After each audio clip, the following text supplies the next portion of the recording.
श्रीभगवानुवाच लोकेऽस्मिन् द्विधा निष्ठा पुरा प्रोक्ता मया नघ ज्ञानयोगेन सांख्यानां कर्मयोगेन योगिनां। श्री भगवान ने कहा, हे निष्पाप अनग अर्जुन, दो प्रकार की निष्ठा मेरे द्वारा पहले कही गई हैं, ज्ञानियों की ज्ञान योग से और योगियों की कर्म योग से। इस श्लोक में पूरा शब्द का प्रयोग किया गया है।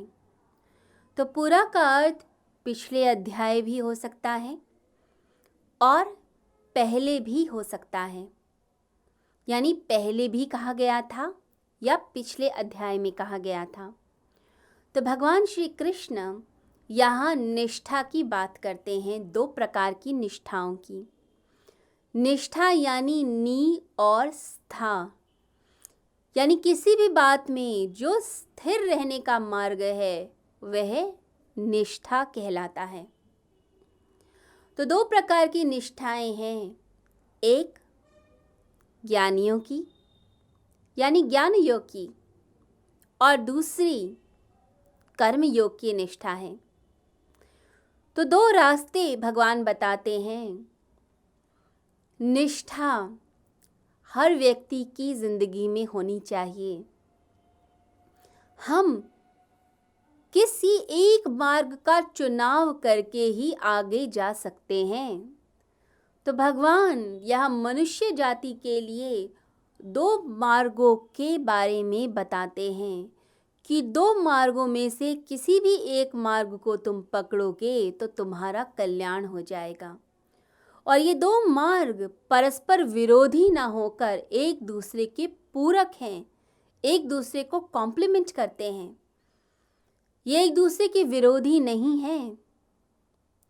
शुरुआत में मनुष्य को कर्म योग का पालन करना चाहिए, क्योंकि निष्काम कर्म करते हुए जब हम कर्म करते हैं और फल की आशा नहीं करते, प्रभु को समर्पित कर देते हैं सारे फलों को, तो उस समय अंतःकरण शुद्ध होता है। आप मनन के लिए, निधिध्यासन के लिए और आत्मानुभूति के लिए तैयार होते हैं। तब आप ज्ञान योग की तरफ चल पाते हैं।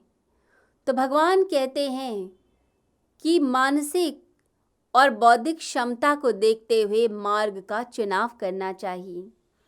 दो तरह के लोग हैं, कुछ मननशील हैं, कुछ क्रियाशील हैं। तो क्रियाशील मनुष्यों के लिए कर्म योग है और मननशील लोगों के लिए ज्ञान योग है, और दोनों ही मार्ग विरोधी नहीं हैं। किसी भी एक मार्ग को ज़्यादा इम्पोर्टेंस देने का मतलब है कि दूसरे लोगों को निरुत्साहित करना। और गीता तो संपूर्ण मानव जाति के लिए है, किसी एक के लिए नहीं है गीता। तो गीता कहती है अपनी मानसिक और बौद्धिक क्षमता को देखते हुए एक मार्ग को पकड़ो, एक निष्ठा को पकड़ो और आगे चल पड़ो। यहाँ भगवान अर्जुन को निष्पाप कहते हैं, अनघ शब्द का प्रयोग हुआ है। अनघ यानी निष्पाप। तो पहले के श्लोक में भगवान से अर्जुन कहता है, निश्चित करके बताइए। तो भगवान इस श्लोक में उसको निश्चिंतता दे रहे हैं, ये कह के कि तू पवित्र है, तू पावन है। जब कोई दुखी है, परेशान होता है और आपके पास आता है, तो आप उसे प्यार से बैठाते हैं और उसे भरोसा दिलाते हैं। उसे कहते हैं कि तू अच्छा है, तू बुरा नहीं है, तेरे से गलती हो गई होगी, परंतु तू वास्तविकता में एक अच्छा इंसान है। तो जब हम किसी को प्रेज़ करते हैं तो उस व्यक्ति में कॉन्फिडेंस जगता है, उसे लगता है कि आप उसकी भलाई के बारे में बात करेंगे। तो यहाँ भी भगवान उसे निष्पाप कहते हैं। जब भगवान किसी को निष्पाप कहें तो समझिए मनुष्य के भीतर कितनी प्रसन्नता और ऊर्जा आ जाएगी।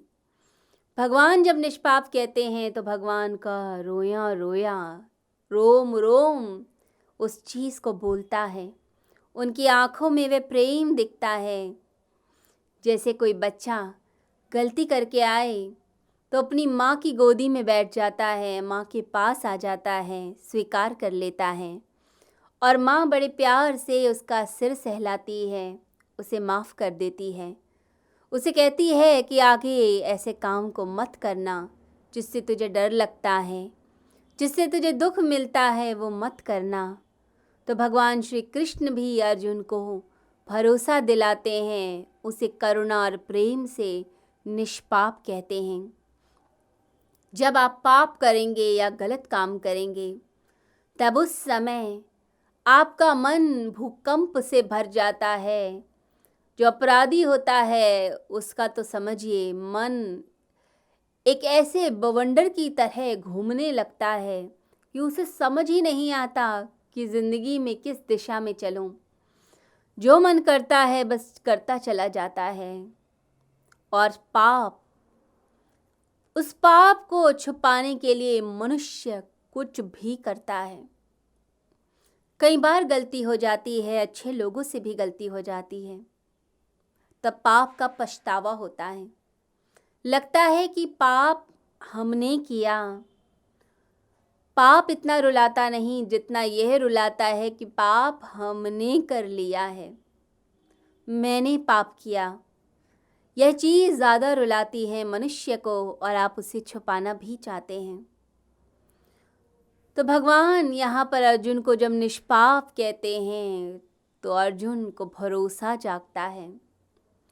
इस पाप को दूर करने के लिए मनुष्य न जाने क्या क्या नहीं करता। ईसाई धर्म में, क्रिश्चियनिटी में रिपेंटेंस की, प्रायश्चित की प्रक्रिया निकाली है कि आप अपने उस पाप को व्यक्त कर दीजिए, बता दीजिए कि आपसे गलती हुई, कन्फेस कर लीजिए। तो लोग कन्फेशन बॉक्स में जाकर कन्फेस करते हैं कि हमसे यह गलती हो गई है। जब आप कन्फेस करते हैं, बता देते हैं, तो अंदर का गुब्बार निकल जाता है, दुख ऐसा लगता है निकल गया। भीतर जो अशांति थी, लगता है वो अशांति निकल गई आपके। तब हल्कापन अनुभव होता है और एक डिसकंटिन्यूटी आती है। आपको लगता है कि आज के बाद आप गलत काम नहीं करेंगे। आपकी जो इमेज थी अपनी, उस इमेज से आप एक अच्छी आत्म छवि को उभारने लगते हैं। लोग कहते हैं मैं तो ऐसा ही हूँ, मैं तो यही करने वाला हूँ। परंतु आप जब विनम्रता के साथ स्वीकार करते हैं तो उस पाप से मुक्ति भी मिलती है। इस पाप से मुक्ति के लिए मनुष्य कभी गंगा स्नान के लिए जाता है, कभी परिक्रमा करता है। जब गंगा में स्नान करता है तब भी मनुष्य के मन में आता है कि अब तो स्नान किया है, मैं पापों से मुक्त हूँ, अब आगे नहीं करूँगा। तो एक डिसकंटिन्यूटी आती है। जब हम कैलाश पर्वत पर जाते हैं, उसकी परिक्रमा करते हैं, तो भी मन में यह भाव आता है कि अब आज से जीवन नया होगा, नए रूप में मैं ज़िंदगी को जीऊँगा। इसे लोग परिक्रमा करके आते हैं। कई बार तो लोग एक बार नहीं 10 बार जाते हैं। कहते हैं 10 बार करने का मतलब है एक कल्प के पाप आपके मुक्त हो गए, दूर हो गए। और 108 बार परिक्रमा का मतलब है मुक्ति मिल गई। तो लोग परिक्रमा करते हैं, बार बार जाते हैं इसी पाप के प्रायश्चित के लिए। और इसी के लिए चांद्रायण व्रत भी कराया जाता है, जिसमें हम पापों को गलाते हैं। जो गलती हो गई हमसे, हम उसकी माफ़ी मांगते हैं। अपने गुरु के सम्मुख हम बताते हैं कि हमसे क्या गलती हुई और उन गलती को बताने के बाद प्रायश्चित करते हैं कि कभी इस गलती को रिपीट नहीं करेंगे। चंद्रमा की कलाएं जैसे जैसे बढ़ती हैं, वैसे वैसे हम अपने अंदर के सद्गुणों को बढ़ाते हैं और जैसे जैसे चंद्रमा की कलाएं घटती हैं, हम अपने दुर्गुणों को घटाते हैं। तो ये सारी प्रक्रियाएं जो करवाई गई हैं, धर्म की जो प्रक्रियाएं हैं, वो आपके भीतर के पाप को गलाने की प्रक्रियाएं हैं। तो पाप गले पुण्यों का उदय हो, यही मनुष्य चाहता है। इसलिए आप अपने अंदर की इमेज को सुंदर बनाइए, आत्म छवि अच्छी बनाइए, जिससे पाप आप न करें। जब मनुष्य सोच लेता है मैं तो हूँ ही बेईमान, मैं तो करता ही धोखा हूँ, जब वो गहरे में बात पहुँच जाती है तो आप वही करते हैं, क्योंकि मनुष्य अपनी छवि का ही निर्माण करता है।